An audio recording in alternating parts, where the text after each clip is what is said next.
I'm so thankful for all of you and for the memories that we've shared through the years. And just know that I will always love you.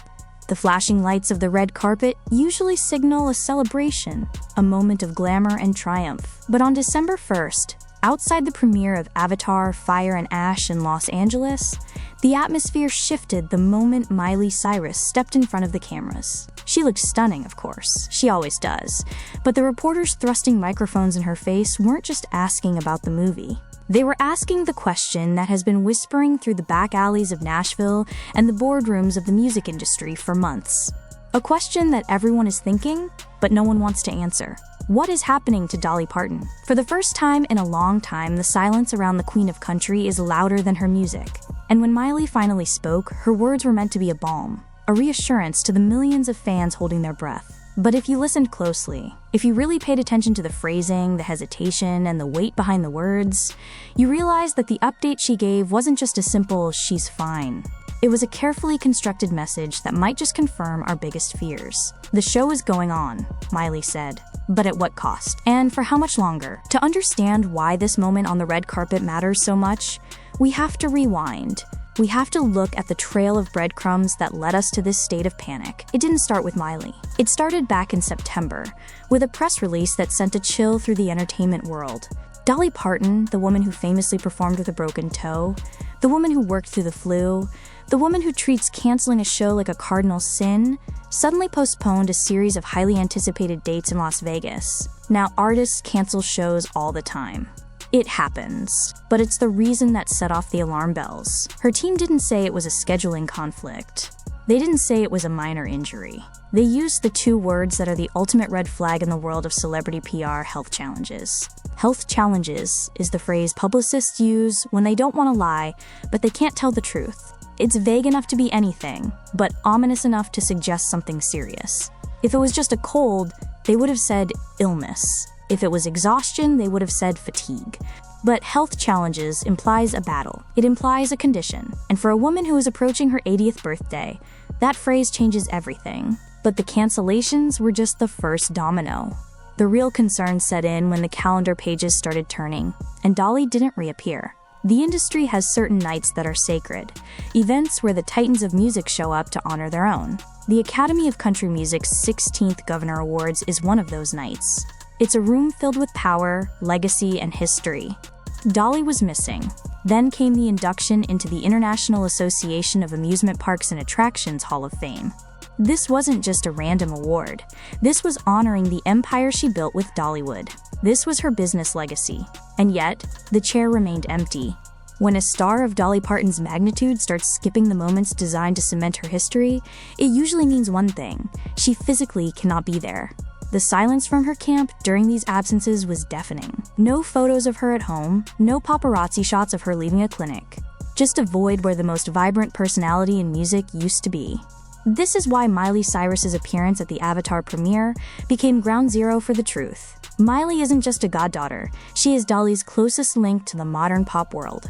They are family. They share secrets. If anyone knows the reality of Dolly's condition, it's Miley. So, what exactly did she say? When Entertainment Tonight pressed her, Miley didn't get defensive. She didn't shut down the question.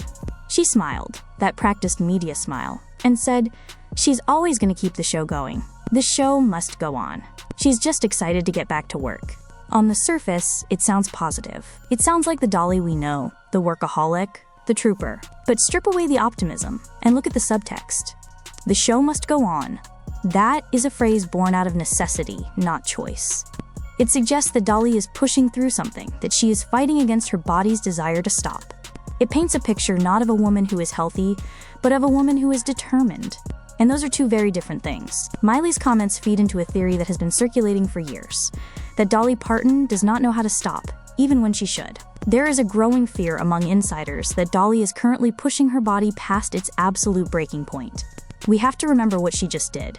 The Rockstar album wasn't just a record release. It was a crusade. At 77 years old, Dolly decided to conquer the one genre she hadn't touched. She recorded 30 songs. She wrangled collaborations with Paul McCartney, Ringo Starr, Sting, and Elton John. She filmed music videos. She did the press junkets. She performed at the Thanksgiving halftime show in a Dallas Cowboys cheerleader outfit that broke the internet.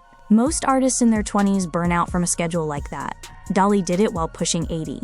The human body, no matter how much rhinestone and hairspray you cover it with, has limits. The theory is that the rockstar era was a massive adrenaline dump, a final sprint that completely depleted her physical reserves. The crash that follows that kind of output is inevitable. What we are seeing now, the health challenges, the retreat from the spotlight, might be the bill coming due for that incredible burst of energy. She borrowed time and energy from her future to give us that album, and now she has to pay it back. But is it just exhaustion? Or is it something darker? This is where the conversation shifts to the things Dolly doesn't talk about. For decades, fans have noticed the sleeves. It's become part of her iconography. The long sleeves, the gloves, the sheer coverings that ensure we never see her bare arms or hands. She has laughed it off in interviews for years. She says she gets cold. She says she has tattoos that aren't for the public. She jokes about her old lady arms. But in the wake of these new health scares, the internet sleuths are revisiting the long sleeves theory with a more critical eye. The speculation is no longer just about tattoos. The whispers now wonder if she is hiding something medical. Is it bruising? Is it the track marks of medical treatments? Is it scars from surgeries we never knew happened? When you combine the obsessive covering of her skin with the sudden health challenges, it's hard not to wonder if the wardrobe has been a shield all along, protecting her vulnerability from a world that only wants to see her as a superhero. We also have to look at her history, because the past is often the best predictor of the future. Dolly presents herself as invincible, a plastic doll that never breaks. But the truth is, she has shattered before. In the mid-1980s, Dolly Parton went through a physical and emotional hell that nearly ended her career and her life. It's a chapter she rarely discusses in detail, but it's vital to understanding the danger she is in right now. Back then, she suffered from severe gynecological issues, specifically endometriosis that was so aggressive it led to a partial hysterectomy. This wasn't a routine procedure. It was a trauma. The surgery sent her body into instant menopause. Her hormones crashed. She lost a terrifying amount of weight, dropping down to a size that looked skeletal. The public didn't know the medical details. They just saw their bubbly country star looking frail and ghost-like. That physical collapse triggered a mental one. Dolly has been brave enough to admit that during that health crisis, she fell into a deep, dark depression. She has described it as a, quote, black hole. She struggled with binge eating, followed by starvation. She couldn't sleep. The pain was constant. There is a famous, heartbreaking story she has told about that time. She was sitting in her bedroom, the pain and the depression overwhelming her. She pulled a gun out of her nightstand drawer. She sat there, holding it, contemplating ending the pain once and for all. She admits she was moments away from pulling the trigger. The only thing that stopped her was the sound of her little dog, Popeye, running up the stairs. The dog burst into the room, jumping on the bed, snapping her out of the trance. She put the gun away. She chose to live. This context is crucial because for Dolly, physical illness isn't just about the body, it's a trigger for the mind. If she is currently sidelined, if she is in pain, if she is isolated at home, unable to do the one thing she loves, perform, the fear is that those old demons could return.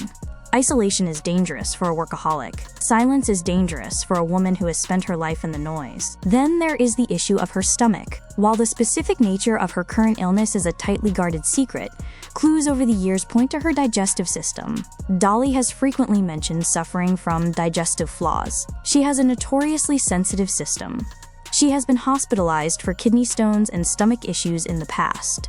There have been reports, unconfirmed, but persistent, of esophageal dysmotility, a condition where the esophagus has trouble moving food down. This would explain her erratic weight loss over the years and her preference for soft foods.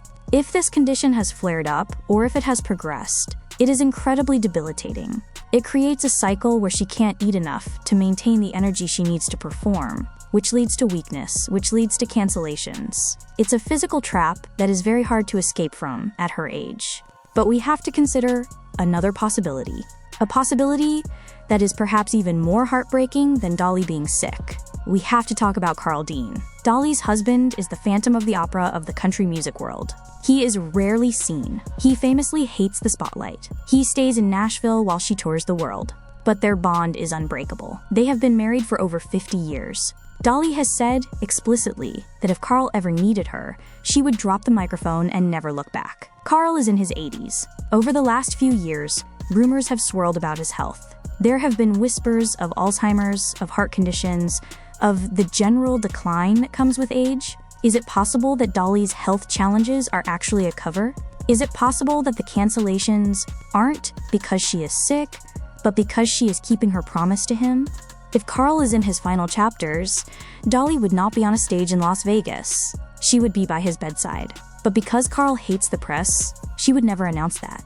She would take the hit. She would let the world think she is the one who is sick, just to protect his privacy one last time. It fits her character perfectly.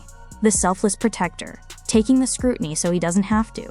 And yet, despite all of this, the potential illness, the exhaustion, the family struggles, Dolly refuses to say the R word. Retirement. She has famously said, "I will never retire. I'll just drop dead in the middle of a song on stage." Fans used to laugh at this. It was a funny, Dolly-esque quip. But hearing it now, it doesn't feel funny. It feels like a premonition. It paints a picture of a woman who is terrified of stopping. It suggests that she equates working with living. If she stops working, she stops being Dolly. And if she stops being Dolly, who is she? This mindset is heroic, but it is also dangerous. It means she likely won't listen to doctors who tell her to slow down. She won't listen to Miley telling her to rest. She will push until the wheels fall off. And the recent cancellation of the Vegas shows suggests the wheels might finally be wobbling. We did get one major concession to her mortality recently, though she tried to downplay it. Dolly officially announced she would no longer do full-scale tours. She admitted that she, quote, can't do the bus anymore. The vibration, the travel, the lack of sleep, her body simply rejected it. This was the first crack in the armor, the first public admission that she is human. She tried to pivot to a rockstar model, fly in, do a show, fly home. But even that seems to be too much now. The Vegas residency was supposed to be the solution. No travel, no bus, just stay in one place and let the fans come to you. If she can't even sustain that, if even the easy version of touring is too physically demanding, then we are looking at the end of an era. And we have to talk about the pressure. The sheer crushing weight of being Dolly Parton. She isn't just a singer. She is a corporation. She is an economy. Think about Dollywood.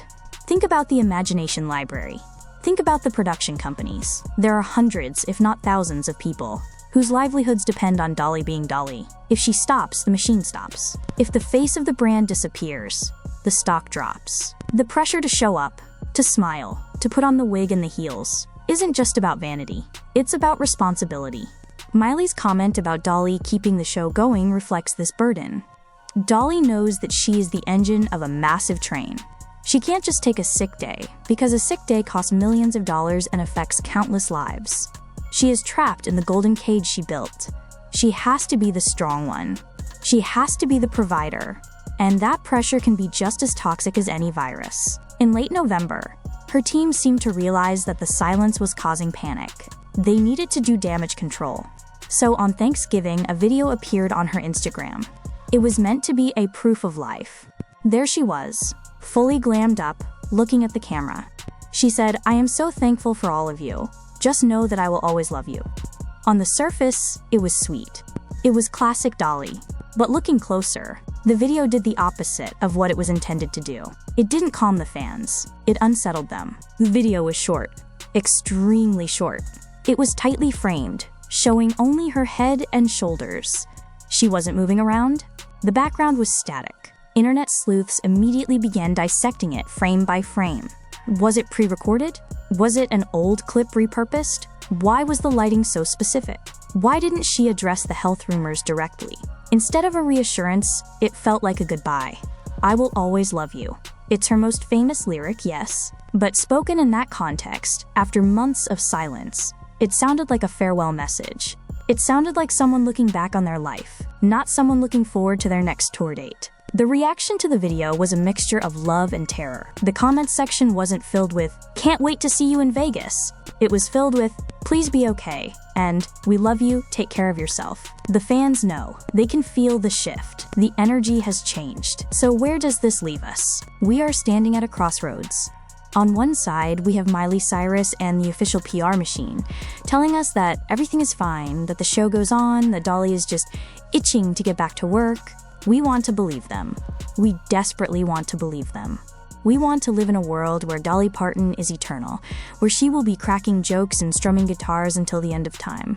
But on the other side, we have the evidence, the cancellations, the vague medical statements, the missed awards, the history of hidden pain, the refusal to show her arms, the frantic workload followed by the sudden crash, and the haunting Thanksgiving message. These things paint a different picture. They tell the story of a national treasure who is finally, after 7 decades of giving everything she has to the world, running on empty. They tell the story of a woman fighting a battle between her legendary spirit and her human limitations. Miley Cyrus was right about one thing. Dolly will always try to keep the show going. It's in her DNA. But for the first time, we have to ask ourselves if we, the fans, should be asking her to stop. We have consumed her art, her image, and her energy for 50 years. We have demanded that she be the saint, the bombshell, the joker, and the mother figure all at once. We have watched her cover up her pain with sequins and hide her sadness behind a smile that is insured for millions. Maybe the health challenge isn't a tragedy. Maybe it's a necessary intervention. Maybe it's the universe finally stepping in and forcing Dolly to do the one thing she has never been able to do for herself: rest. As we watch the footage of Miley on that red carpet, looking fierce but sounding fragile when she talks about her godmother, we are reminded that even legends are mortal. The Avatar movie will come and go. The red carpets will get rolled up, but the question remains hanging in the cool Los Angeles air. Is this just a pause? Or is it the finale? For now, all we have are Miley's words and Dolly's silence. The show must go on, she said, but every show, no matter how spectacular, eventually has a final curtain call. And the world is holding its breath, hoping that for Dolly Parton, that curtain isn't coming down just yet. But if you look at the empty stage in Las Vegas, the missing guest of honor at the Hall of Fame, and the cryptic messages on social media, you can't help but feel that the lights are starting to dim. And for a world that has relied on Dolly Parton's light for so long, that is a terrifying darkness to face. The next few months will reveal the truth. Will she return to the stage in 2026, triumphant and sparkling, proving the doubters wrong one more time? Or will the silence stretch on, turning into a memory? Only Dolly knows. And right now, she's keeping that secret hidden, just like her arms, under layers of mystery and protection. All we can do is wait, watch, and hope that the "I will always love you" wasn't a goodbye, but simply a reminder. Because if there is one thing we know for sure, it's that we will always love her back. But love might not be enough to fix what is broken. And that is the reality we are all slowly, painfully waking up to.